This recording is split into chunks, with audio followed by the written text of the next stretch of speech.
അറിയാം, കുഞ്ഞു മക്കൾക്ക് വരെ അറിയാവുന്ന ഒരു പാട്ടാണ്. ഞാനൊരു സംഗീത ടീച്ചറാണ് സ്കൂളിൽ.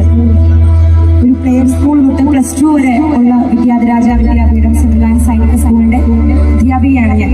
അപ്പൊ അവിടെ കുഞ്ഞു മക്കൾ തൊട്ട് എല്ലാവർക്കും അറിയാം